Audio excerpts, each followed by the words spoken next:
ದಾರಿ ಶ್ರೀ ರಂಗನಾಥ ದೇವಸ್ಥಾನಕ್ಕೆ ಹೋಗುವ ದಾರಿಯಲ್ಲಿ ತುಂಬ ಮಳೆ ಬರ್ತಿದೆ. ಅಲ್ಲಿಂದ ಬರುವಾಗ ಫುಲ್ಲು ಮಳೆ ಈ ಥರ ತೋರಿಸ್ಕೊಂಡು ಹೋಗ್ತಾಯಿದ್ದೀವಿ.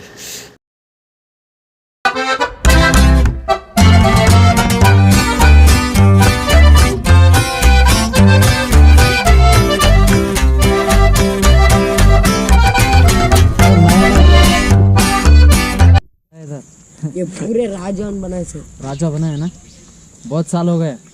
ये पेंट है कोई मार दो. ठीक है, थैंक यू. मैं जाके आता हूँ. थैंक्स. ठीक है. मैं वो बॉडी देखना चाहता हूँ. मैं कर्नाटक से आया था.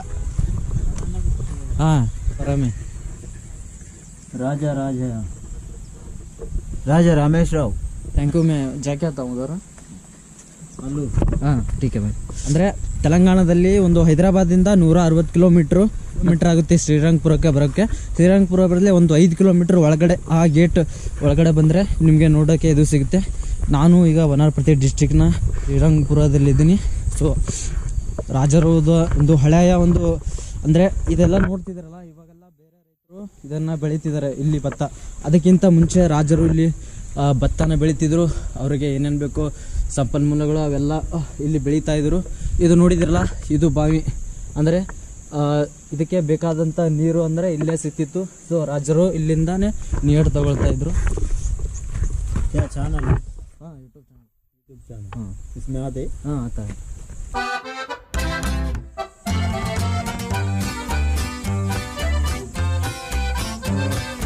मैं कन्नड़ा में करता हूँ.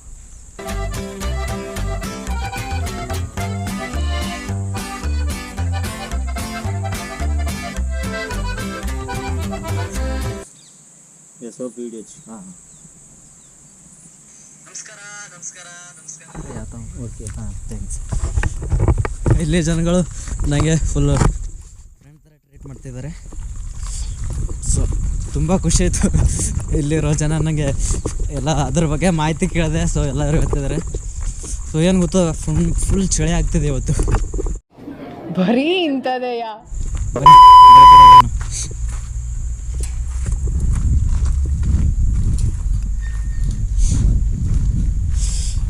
ಫ್ರೆಂಡ್ಸ್, ರಾಜರು ಹಳೆ ಮನೆ ನೋಡಿ ಹೆಂಗಿದೆ.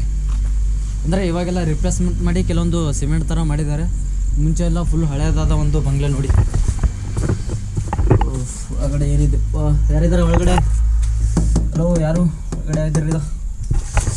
ಒಳಗಡೆ ಯಾರೂ ಇಲ್ಲ. ಫಸ್ಟ್ ನಾವು ಬರಬೇಕಾದ್ರೆ ಅವನ್ ಶಿವ ಟೆಂಪಲ್ ಬರುತ್ತೆ, ಆ ರಥ ಶಿವ ಟೆಂಪಲ್. ಸೊ ನಾವಿರೋದು ಈ ಶಿವ ಟೆಂಪಲು. ಈ ಶಿವ ಟೆಂಪಲ್ನೂ ಹಳೆಯ ಕಾಲದ್ದು, ನಿರ್ಮಾಣ ಮಾಡಿದ್ದು ವನರ್ಪತಿ ರಾಜ ಸಂಸ್ಥಾನದವರು. ನೀರು ನೋಡಿ ಎಷ್ಟು ಕ್ಲಿಯರ್ ಇದೆ.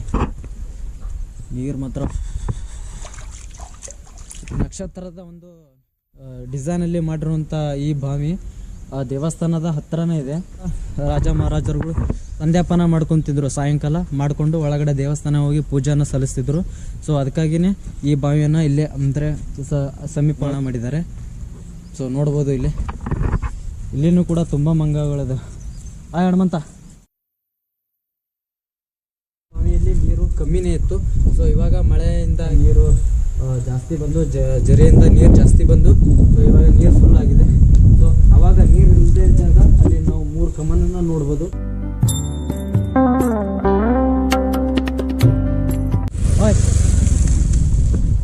ಈ ರಂಗನಾಯಕನ ಟೆಂಪಲ್ಲು ಒಳಗಡೆ ಬರುವಾಗ ಫಸ್ಟ್ ಕಾಣೋದು ಈ ಶಿವ ಟೆಂಪಲ್ಲು. ತದನಂತರ ನಾವು ಆ ಕಡೆ ನೋಡ್ಬೋದು. ಸೊ ಇವಾಗ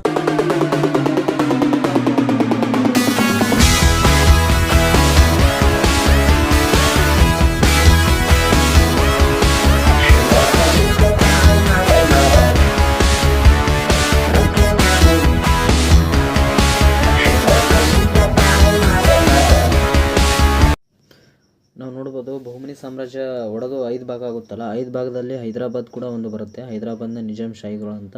ಸೊ ಆ ಹೈದರಾಬಾದ್ ನಿಜಾಮ್ ಶಾಹಿರ ಸಾಮಂತರೇ ಈ ವನರ್ಪತಿ ಸಂಸ್ಥಾನದವರು. ಆ ವನರ್ಪತಿ ಸಂಸ್ಥಾನದಲ್ಲಿ ಪ್ರಮುಖ ರಾಜ ಬರ್ತಾನೆ, ಅವನೇ 2ನೇ ರಾಮೇಶ್ವರ ರಾವ್ ಅವರು.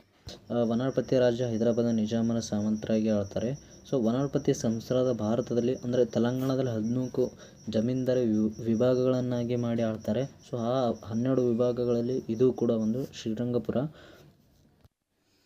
ಅಲ್ಲಿ ಕಾಣ್ತಿರೋದು ವನರ್ಪತಿ ರಾಜ ಸಂಸ್ಥಾನದ ಒಂದು ಹಳೆಯ ಮನೆ.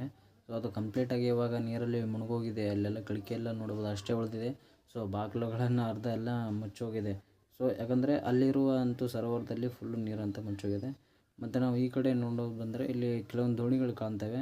ಆ ದೋಣಿಗಳು ಅಂದರೆ ಇಲ್ಲಿರುವ ಮೀನುಗಳು ಹಿಡಿಯೋಕ್ಕೆ ಅಂತಲೇ ಹಡಗುಗಳನ್ನು ತೊಗೊಂಡು ಆ ಕಡೆ ಹೋಗಿ ಮೀನು ಹಿಡಿತಾರೆ. ಸೊ ನೀವು ಬಂದರೂ ಕೂಡ ಇದರಲ್ಲಿ ಅಂದರೆ ನಿಮಗೆ ದೋಣಿಲಿ ಹೋಗೋ ಆಸೆ ಇದ್ದರೆ ಆ ಕಡೆ ಸುತ್ತಲೂ ಎಲ್ಲ ತಿರುಗಾಡ್ಕೊಂಬರ್ಬೋದು. ಸೊ ಅದಕ್ಕೂ ಚಾರ್ಜ್ ಆಗುತ್ತೆ. ಅವರು ನಿಮಗೆ ಸಲೀಸಾಗಿ ಕರ್ಕೊಂಡು ಹೋಗ್ತಾರೆ. ಸೊ ರಂಗನಾಥ ಸ್ವಾಮಿ ಎದುರುಗಡೆ ನಮಗೆ ತೇರು ನೋಡೋಕ್ಕೆ ಸಿಗುತ್ತೆ. ಸೊ ಆ ತೇರನ್ನ ನೋಡಿ, ಈ ತೇರು ಸಂಪೂರ್ಣವಾಗಿ ಶ್ರೀಗಂಧ ಮರದಿಂದ ಮಾಡಿದ್ದಾರೆ. ಇಲ್ಲಿ ಫೆಬ್ರವರಿ ಮತ್ತು ಮಾರ್ಚಲ್ಲಿ ಜಾತ್ರೆ ನಡೆಯುತ್ತೆ. ಆ ಜಾತ್ರೆ ಅಂದರೆ 1-2 ತಿಂಗಳವರೆಗೂ ಜಾತ್ರೆ ಇದೆ. ಲಕ್ಷ ಭಕ್ತಾದಿಗಳೆಲ್ಲರೂ ಭೇಟಿ ಕೊಡ್ತಿದ್ದಾರೆ ಇಲ್ಲಿ. ಸೊ ಜಾತ್ರೆಯಲ್ಲಿ ಎಲ್ಲಿ ನೋಡಿದ್ರೆ ಇಲ್ಲಿ ಫುಲ್ಲು ರೋಡ್ ಬ್ಲಾಕ್ ಆಗಿಬಿಟ್ಟಿರುತ್ತೆ. ತಮಗೆಲ್ಲರಿಗೂ ಸ್ವಾಗತ ಸುಸ್ವಾಗತ.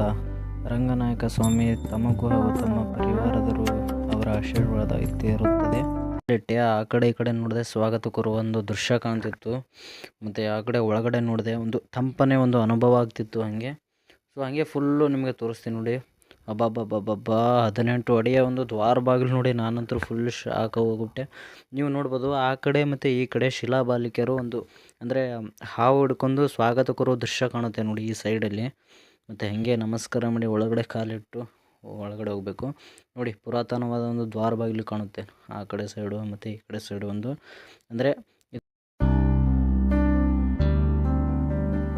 ಇಲ್ಲಿ ದೀನ ನಮಸ್ಕಾರ ಹಾಕಿರೋ ಒಂದು ಚಿತ್ರ ಕಾಣುತ್ತೆ. ಇಲ್ಲಿ ಒಳಗಡೆ ಗುಹೆ ಥರ ಇದೆ, ಅದನ್ನು ಸಂಪೂರ್ಣವಾಗಿ ಇವಾಗ ಕ್ಲೋಸ್ ಮಾಡಿಟ್ಟಿದ್ದಾರೆ. ಆ ಕಡೆ ಒಂದಿದೆ, ಅದು ಓಪನ್ ಇದೆ ಅಷ್ಟು. ಮತ್ತು ಸಿಮೆಂಟ್ ಹಾಕಿ ಅಲ್ಲಿ ಮುಚ್ಚಿಬಿಟ್ಟಿದ್ದಾರೆ ನೋಡಿ. ಇಷ್ಟು ದೊಡ್ಡ ಇದೆ, 18 ಅಡಿ ಬಾಗಿಲು. ಶಾಕ್ ಆಗೋದೆ ನಾನಂತರೂ. ಶಿಲಾಬಾಲಿಕೆಯರು ನೋಡಿ ಆ ಕಡೆ ಈ ಕಡೆ ಫುಲ್ಲು ಒಂದು ಒಳ್ಳೆ ಆರ್ಕಿಟೆಕ್ಚರೇ ಮಾಡಿದ್ದಾರೆ. ನೋಡಿದ್ರೆ ಫುಲ್ ಫಿದಾಗಿ ಹೋಗ್ಬಿಡ್ತೀವಿ ನೋಡಿ, ಅಷ್ಟು ದೊಡ್ಡದಾಗಿದೆ, 18 ಅಡಿ ಇದೆ. ಸೊ ಇಲ್ಲಿ ರಾಮಾನುಜಾಚಾರ್ಯರ ಒಂದು ಮೂರ್ತಿ ನೋಡ್ಬೋದು.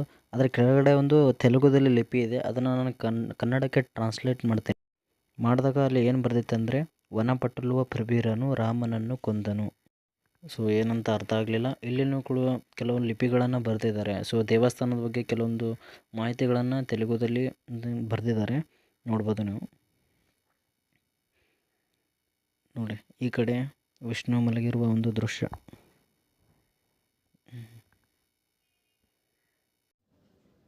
ಸೊ ಇವಾಗ ನಾನು ಹೇಳೋಕ್ಕೆ ಹೊರಟಿರೋ ಒಂದು ಕಥೆನ ನೋಡಿ ತಾವು ಶಾಕ್ ಆಗ್ಬೋದು. ಹೇಗಪ್ಪ ಅಂದರೆ ಕೇಳಿ. ಸೊ ಒಂದು ದಂತೆಯ ಪ್ರಕಾರ ಅಂದರೆ ನಮ್ಮ ಕರ್ನಾಟಕದ ವಿಜಯನಗರದ ದೊರೆ ಶ್ರೀಕೃಷ್ಣ ದೇವರಾಯನು ಇಲ್ಲಿಗೆ ಬರ್ತಾನೆ.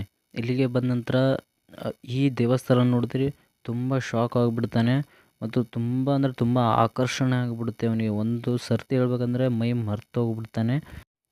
ಹಾಗೆ ಯೋಚನೆ ಮಾಡ್ತಾ ದಿನ ಕಳೆದೋಗುತ್ತೆ. ಸೊ ಒಂದಿನ ರಾತ್ರಿ ಅವನು ಮಲ್ಗಕ್ಕಂತೆ ಹೋಗ್ತಾನೆ. ಅಂದರೆ ಆ ಸಮಯದಲ್ಲಿ ಅವನು ಇಲ್ಲೇ ತೆಲಂಗಾಣದಲ್ಲಿ ವನಪತಿ ಸಂಸ್ಥಾನದ ರಾಜರ ಹತ್ರನೇ ಇರ್ತಾನೆ. ಸೊ ಆ ಯೋಚನೆ ಮಾಡ್ತಾ ಅದೇ ಒಂದು ಚಿಂತೆಯಲ್ಲಿ ಅವನು ಮಲಗಿಬಿಡ್ತಾನೆ. ಸೊ ಮಲಗುವಾಗ ಏನಾಗುತ್ತೆ ಅಂದರೆ ಭಗವಾನ್ ವಿಷ್ಣು ಏನು ಮಾಡ್ತಾನೆ, ಶ್ರೀಕೃಷ್ಣ ದೇವರಲ್ಲಿ ಕಲ್ಸನಿ ಬರ್ತಾನೆ. ಅಯ್ಯೋ ಭಕ್ತ, ನೀನು ಅಷ್ಟು ತಲೆ ಕೆಡಿಸ್ಕೊಳ್ಬೇಡ, ಯಾಕಂದರೆ ನನ್ನ ವಿಗ್ರಹ ನಿಮ್ಮ ರಾಜ್ಯದಲ್ಲೇ ಇದೆ ಅಂತ ಭಗವಾನ್ ಶ್ರೀ ವಿಷ್ಣು ಕನಸಿನಲ್ಲಿ ಇವನಿಗೆ ಹೇಳ್ತಾನೆ. ಸೊ ಅವಾಗ ಕನಸಲ್ಲಿ ಮತ್ತೆ ಇನ್ನೊಂದು ಭಗವಾನ್ ವಿಷ್ಣು ಹೇಳ್ತಾನೆ, ಸೊ ನಿನಗೆ ಒಂದು ಮಾರನೇ ದಿನ ಒಂದು ಹದ್ದನ್ನು ಕಳಿಸ್ಕೊಡ್ತೀನಿ. ಸೊ ಆ ಹದ್ದನ್ನು ನೀನು ಹಿಂಬಾಲಿಸ್ಕೊಂಡು ಹೋಗು, ಆವಾಗ ನಾನು ಸಿಗ್ತೀನಿ ಅಂತ ಭಗವಾನ್ ವಿಷ್ಣು ಹೇಳ್ತಾರೆ. ಸೊ ಆ ಕನಸಿನಂತೆ ಮಾರನೇ ದಿನ ರಾಜ ಏನು ಮಾಡ್ತಾನಂತೆ, ಕಾಡಲ್ಲಿ ಹಿಂಗೆ ನಡ್ಕೊತ ಹೋಗ್ತಾನೆ. ಸೊ ಅವನ ಜೊತೆ ಇರೋದು ಹದ್ದು. ಸೊ ಆ ಹದ್ದನ್ನು ಹಿಂಬಾಲಿಸ್ಕೊಂಡೇ ಹೋಗ್ತಿರ್ತಾನೆ. ಸೊ ಹೋಗುವಾಗ ಕಥಕೋಟ ಮತ್ತು ಕಣ್ವಯ್ಯಪಲ್ಲಿ ಅಂತ 2 ಬೆಟ್ಟಗಳು ಕಾಣ್ತವೆ ಅಲ್ಲಿ. ಸೊ ಆ ಬೆಟ್ಟಗಳ ಮಧ್ಯದಲ್ಲಿ ಆ ವಿಷ್ಣುವಿನ ವಿಗ್ರಹ ಸಿಗುತ್ತೆ. ಸೊ ಅಲ್ಲಿ ಸಿಕ್ಕಿರುವಂಥ ಮೂರ್ತಿನ ತಗೊಂಡು ಬರ್ತಾನೆ. ಅವನು ಬೇರೆ ರಾಜ್ಯ ಅಂದರೆ ಕರ್ನಾಟಕ ರಾಜ್ಯಕ್ಕೆ ತರೋದಿಲ್ಲ. ಸೊ ಇಲ್ಲೇ ವನಪತಿ ಸಂಸ್ಥಾನದ ಒಂದು ರಾಜರ ಆಸ್ಥಾನಕ್ಕೆ ತರ್ತಾನೆ. ಸೊ ತಂದು ಮೊದಲು ವನಪತಿ ರಾಜ ಸಂಸ್ಥಾನ ಇರುತ್ತೆ, ಬೇರೆ ದೇವಸ್ಥಾನ ಇರುತ್ತೆ. ಸೊ ಆ ಮೂರ್ತಿ ತಂದ ನಂತರ ರಂಗನಾಯಕ ಸ್ವಾಮಿ ಅಂತ ಮತ್ತು ಶ್ರೀಕೃಷ್ಣ ದೇವರ ಇಲ್ಲಿ ನಿರ್ಮಾಣ ಮಾಡ್ತಾನೆ ಇನ್ನೊಂದು ದೇವಾಲಯನ. ಸೊ ಆ ವಿಗ್ರಹವನ್ನು ಕೂಡ ಇಲ್ಲೇ ಈ ದೇವಸ್ಥಾನದ ಸೊ ಇಲ್ಲಿ ಕಾಣ್ತಾ ಇರೋ ರತ್ನ ಪುಷ್ಕರಣಿ ಸರೋವರ. ಈ ಸರೋವರದ ಒಂದು ಕಟ್ಟೆಯ ಮೇಲೆ ರಂಗನಾಯಕ ಸ್ವಾಮಿಯ ದೇವಸ್ಥಾನ ನಮಗೆ ನೋಡಲಿಕ್ಕೆ ಸೊ ಅಲ್ಲಿರುವ ಸುತ್ತಮುತ್ತಲಿನ ಒಂದು ವಾತಾವರಣ ನೋಡಿದ್ರೆ ನಮಗನ್ಸುತ್ತೆ ಸೊ ರಾಜ ಯಾಕೆ ಈ ರತ್ನ ಪುಷ್ಕರಣಿ ಸರೋವರದ ಕಟ್ಟೆಯ ಮೇಲೆ ಈ ರಂಗನಾಯಕ ಸ್ವಾಮಿಯ ದೇವಸ್ಥಾನ ನಿರ್ಮಾಣ ಮಾಡಿದರು.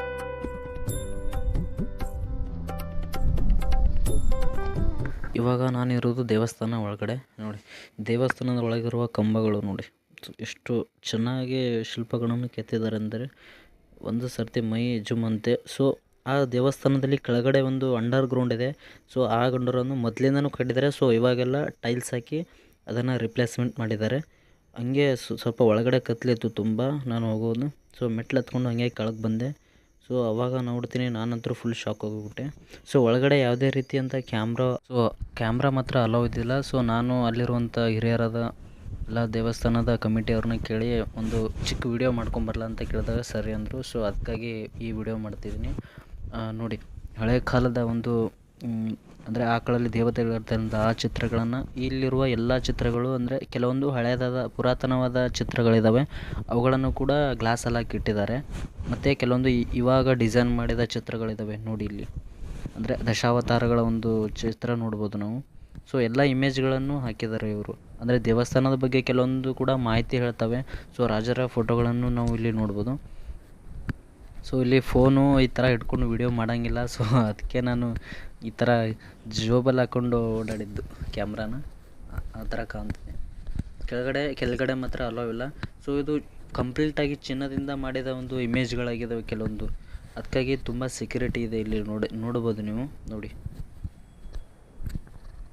ಸೊ ನಾನು ಗೊತ್ತಾಗದೆ ಕ್ಯಾಮ್ರಾ ಹಾಕೊಂಡು ನೋಡಿದೆ. ಸೊ ಈ ಕಡೆ ಒಂದು ಗುಹೆ ಕಾಣ್ತು, ನೋಡಿದೆ, ಹೋಗೋಕ್ಕಾಗಲಿಲ್ಲ. ಸೊ ಮತ್ತೆ ಮೇಲೆ ಹತ್ಕೊಂಡೆ ನಾನು. ಸೊ ಮೇಲ್ಗಡೆ ಹಿಂಗೆ ಬಂದರೆ ನೋಡಿ ಈ ಥರ ಒಂದು ಇದು ಕಾಣುತ್ತೆ. ಸೊ ದೇವಸ್ಥಾನ ನೋಡಲಿಕ್ಕೆ ತುಂಬಾ ಅಂದರೆ ತುಂಬ ದೊಡ್ಡದಾಗಿದೆ. ಬಟ್ ಒಳಗಡೆ ಏನು ಗೊತ್ತಾ, ಕ್ಯಾಮ್ರಾ ಮಾತ್ರ ಅಲೋವಿಲ್ಲ.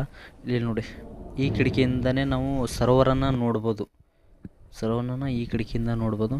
ಸೊ ತುಂಬ ಭಕ್ತಾದಿಗಳು ಓಡ್ತಾರೆ. ಮತ್ತು ಇಲ್ಲೆಲ್ಲ ಸುಂದರ ಸೆಕ್ಯೂರಿಟಿ ಇದೆ. ಯಾಕಂದರೆ ಒಳಗಡೆ ಚಿನ್ನದಿಂದ ಮಾಡಿದಂಥ ಕೆಲವೊಂದು ಇಮೇಜ್ಗಳಿದ್ದಾವಲ್ಲ, ಅದಕ್ಕಾಗಿ ತುಂಬ ಸೆಕ್ಯೂರಿಟಿ ಇದೆ ಇದಕ್ಕೆ. ಏನು ಗೊತ್ತಾ, ಇಲ್ಲಿ ಆಂಜನೇಯ ಮೂರ್ತಿ ನೋಡ್ಬೋದು, ರಾಮ, ಸೀತಾ, ಲಕ್ಷ್ಮಣ ಮತ್ತು ರಾಮಾನುಜರ ಮೂರ್ತಿಗಳನ್ನು ಕೂಡ ನಾವು ಅಲ್ಲಿ ನೋಡ್ಬೋದು. ನಾನು ಅವರನ್ನು ಕೇಳಿದೆ ಮೇಲೆ ಹೋಗ್ಲಿಕ್ಕೆ ಜಾಗ ಇದೆ ಅಂತ. ಸೊ ಮೇಲ್ಗಡೆ ಯಾರಿಗೂ ಅಲೋ ಇಲ್ಲ. ಯಾಕಂದರೆ ಮೇಲ್ಗಡೆ ಯಾರೋ ಕಲೆಕ್ಟ್ರ್ ಬಂದಿದ್ದಾರಂತೆ. ಸೊ ಕಲೆಕ್ಟ್ರ್ ಮದುವೆ ನಡೀತಿದೆ. ಸೊ ಅದಕ್ಕಾಗಿ ಅವರನ್ನು ಮೇಲ್ಗಡೆ ಹೋಗೋಕ್ಕೆ ಅಲೋ ಮಾಡಿದ್ದಾರೆ. ನಮಗೆ ಅಲೋ ಕೊಡಲಿಲ್ಲ ಮೇಲೆ ಹೋಗ್ಲಿಕ್ಕೆ. ನೋಡಿ ಇಲ್ಲಿ ಕಾಣ್ತಾ ಇದೆಯಲ್ಲ ನೋಡಿ, ಇದು ಮೇನಾಗಿ ಕಾಣ್ತಿರೋದು ಇದು. ಸೊ ಒಳಗಡೆ ಕ್ಯಾಮ್ರಾ ಇಲ್ಲ ಅಂದರೂ ಕೇಳಿಕೊಂಡು ವಿಡಿಯೋ ಮಾಡ್ತಾಯಿದ್ದೇನೆ. ಏನು ಗೊತ್ತಾ ಫ್ರೆಂಡ್ಸ್, ಇದನ್ನು ನೋಡಿದ್ರೆ ಕಂಪ್ಲೀಟಾಗಿ ವಿಜಯನಗರ ಸಾಮ್ರಾಜ್ಯದ ಒಂದು ಆರ್ಕಿಟೆಕ್ಚರೇ ನೋಡ್ಬೋದು. ಇದು ಕಾಣ್ತಿದೆಯಲ್ಲ, ಇದು ಗರ್ಭಗುಡಿ. ರಾಮ, ಲಕ್ಷ್ಮಣ ಮತ್ತು ಸೀತಾ ಮತ್ತು ಆಂಜನೇಯದ ಒಂದು ಗರ್ಭಗುಡಿಯ ಇದು ನೋಡಿ. ಸುತ್ತಮುತ್ತಲು ಯಾವ ಥರ ಕಟ್ಟಿದ್ದಾರೆ ನೋಡಿ. ಇದು ಕಾಣುತ್ತಿರೋದು ಮದುವೆ ಮಂಟಪ.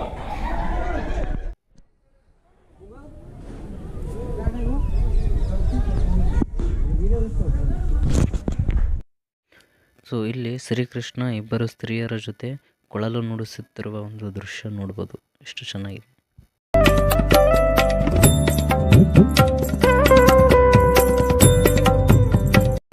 ಇಲ್ಲಿ ಒಂದು ಚಿಕ್ಕ ಮಂಟಪ ಇದೆ. ಆ ಮಂಟಪದಲ್ಲಿ ಅಂದರೆ ಅದು ಖಾಲಿ ಇದೆ. ಮದುವೆ ಏನಾದರೂ ನಡೀತಾ ಇದ್ದರೆ ಗಣಪತಿ ಈ ಥರ ಮೂರ್ತಿಗಳನ್ನು ತಂದು ಇಲ್ಲಿಡ್ತಾರೆ. ಸೊ ದೇವಸ್ಥಾನದ ಹಿಂದುಗಡೆ ಇರುವಂಥ ಈ ರತ್ನ ಪುಷ್ಕರಣಿಯ ಸರೋವರ ನೋಡಿ ನನ್ನ ಮನಸ್ಸು ಪುಳಕಿತ್ತು.